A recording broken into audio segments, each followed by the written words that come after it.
حسن، منتخب مصر حسام حسن، هلال حسام حسن، حسام حسن يشكل السويسري، حسام اليد بالعبيد قد الكرة، ودي التاريخ للمنتخب المصري، هو ابراهيم حسن. مين يختل؟ مين يقدر يقول ان حسام ما قدمش؟ مين اللي يقدر يقول ابراهيم حسن ما قدمش؟ اسطوره اللاعب رقم واحد من وجهه نظري انا شوالي، حسام حسن وابراهيم حسن هم نمبر 1 الكرة المصرية. طبعا يا كابتن محمد لا كلام بعد كلام الكروان، الكروان واللي يقول عليه حسام حسن وابراهيم حسن التوأم الاشهر في الكرة العالمية وليس فقط الكرة المصرية. لهم منا مليون سلام ومليون تحية، خالص التمنيات بالنجاح والذهاب للمونديال الى ابعد مكان. مين اللي يقدر يقول محمود الخطيب مش اسطوره؟ مين اللي يقدر يقول مصطفى عبده وطارق ابو سيف مش اسطوره؟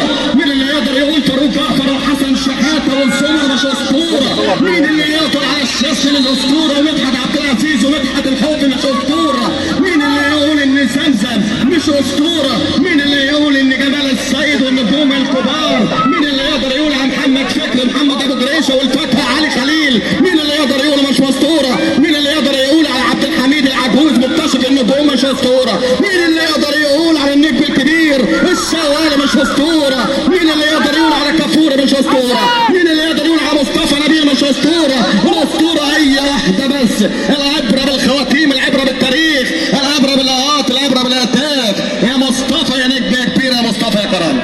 هذه كوره والاستلام موجود على حدود ال 18 اللي اتعلم من الماضي ما يقعدش بالحاضر، اتعلم من اللي فات. هذه كوره طول على طريق حسن ابو علي، ابو علي عدى، ادي حسين الشحات، حسين الشحات نجوم نجوم المستقبل. عندهم حسين الشحات الطرف اليمين، حسين الشحات اللي في احسن حالاته الفنيه من افضل اللاعبين. نادي حسين الشحات فريق ابري، امام عاشور من نجوم الكره المصريه، هيبقى اسطوره، اسطوره الكره المصريه في القادم. عدى ابو علي، ابو علي حسين الشحات عدى الركنيه، عدى ابو عري، يا سلام على المهاره، شوط